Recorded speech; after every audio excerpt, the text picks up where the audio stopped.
نحمدہ ونصلی علی رسولہ الکریم اما بعد فاعوذ باللہ من الشیطان الرجیم بسم اللہ الرحمن الرحیم۔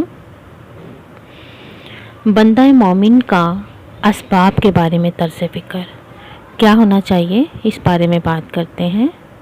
اللہ رب العزت کا ارشاد ہے، اللہ لا الہ الا ہو وعلی اللہ فلیتوکل المؤمنون۔ اللہ کے سوا کوئی عبادت کے لائق نہیں اور مومنوں کو چاہیے کہ اللہ ہی پر بھروسہ کریں۔ یعنی اللہ لا الہ الا ہو کلمہ توحید ہے، اور توحید کا لبی لباب بھی ہے، اور اپنے معاملات اللہ کے حوالے کر کے اسی کو وکیل بنا لینا، یعنی اسی پر توکل و اعتماد کرنا۔ بندہ مومن کی تمام امیدیں اور توقعات اللہ ہی سے وابستہ ہوتی ہیں۔ اس کا بھروسہ اپنی محنت، ذہانت، منصوبہ بندی یا فراہم کردہ اسباب اور مخلوقات پہ نہیں ہوتا، بلکہ اللہ پہ ہوتا ہے۔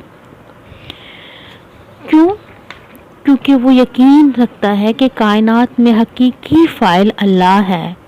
بندہ جب کسی کام کا ارادہ کرتا ہے تو وہ کام ہو نہیں سکتا جب تک اللہ کا اذن نہ ہو۔ انسان کاسب اعمال ہے، لیکن خالق اعمال اللہ ہے۔ ارشاد باری تعالیٰ ہے، واللہ خلقکم وما تعملون۔ اللہ نے بنایا تمہیں اور اس عمل کو بھی جو تم کرتے ہو۔ یعنی ہمیں خود اعتمادی نہیں بلکہ خدا اعتمادی ہونی چاہیے۔ یعنی ہم جو کام بھی کریں کر کے تو ہم اللہ کے ذات پہ توکل کریں۔ کائنات میں مؤثر حقیقی اللہ ہے، اشیاء میں تاثیر اسی نے رکھی ہے، اور جب چاہے اس تاثیر کو ختم بھی کر سکتا ہے، جیسے آگ جلانے کا کام کرتی ہے۔ لیکن حضرت ابراہیم کے لیے گل گلزار بن گئے، پانی ڈبا دیتا ہے، لیکن حضرت موسیٰ کے لیے پانی نے رستہ چھوڑ دیا۔ یہ اسباب ہیں، یہ ساری چیزیں ہیں، لیکن ان میں تاثیر اللہ کی طرف سے ہے۔ اسباب اللہ کے پابند ہیں، لیکن اللہ اسباب کا پابند نہیں ہے۔ وہ اسباب کے بغیر بھی چاہے کر سکتا ہے۔ توکل کے ذریعے انسان ایک مضبوط سہارا تھام لیتا ہے۔ جو اللہ پہ بھروسہ کرتے ہیں اللہ ان کے لیے کافی ہو جاتا ہے۔ سورہ طلاق، وَمَن يَتَوَکَّلْ عَلَى اللَّهِ فَهُوَ حَسْبُهُ، یعنی جو اللہ پہ بھروسہ کرے گا اللہ اس کے لیے کافی ہو جائے گا۔ کیا ڈر ہے جو ہو ساری خدائی بھی مخالف، کافی ہے اگر ایک خدا میرے لیے ہے۔ اس زمن میں حضرت عبداللہ بن عباس رضی اللہ تعالیٰ عنہ کو نبی صلی اللہ علیہ وسلم نے ارشاد فرمایا، جب تو سوال کر تو صرف اللہ سے سوال کر، اور جب تو مدد چاہے تو اللہ ہی سے مدد طلب کر۔ اور یہ بات جان لے کہ اگر سب لوگ جمع ہو کے تجھے فائدہ پہنچانا چاہیں نہیں پہنچا سکتے مگر وہی جو اللہ نے طے کر دیا، اور اگر وہ جمع ہو کے تجھے نقصان پہنچانا چاہیں تو نہیں پہنچا سکتے مگر وہی جو اللہ نے طے کر دیا۔ قلم اٹھائے جا چکے اور صحیفے خشک ہو چکے۔ اب توکل کا مطلب یہ نہیں ہے کہ محنت نہ کی جائے، اسباب فراہم نہ کیے جائیں اور بغیر اسباب فراہم کے اللہ کو آزمایا جائے۔ حق و باطل کی کشمکش میں فیصلے اسباب کے اعتبار سے نہ کیے جائیں۔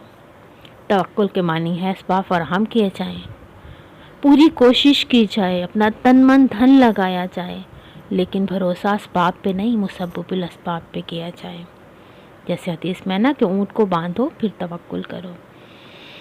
یعنی انسان میں پھر جب انسان اللہ رب العزت کی ذات پہ توکل کرتا ہے تو پھر وہ کاش نہیں کہتا کہ یہ کاش میں ایسا کر لیتا تو ایسا ہو جاتا، ایسا نہ کرتا تو ایسا ہو جاتا۔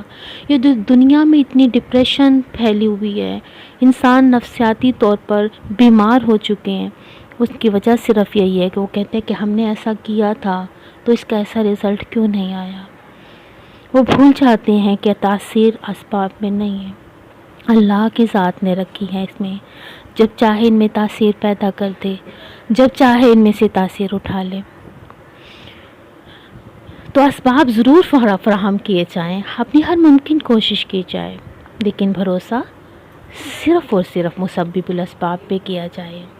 اور ایک بات ہمیشہ ذہن میں رکھے، خود اعتمادی سے زیادہ خدا اعتمادی ہونی چاہیے.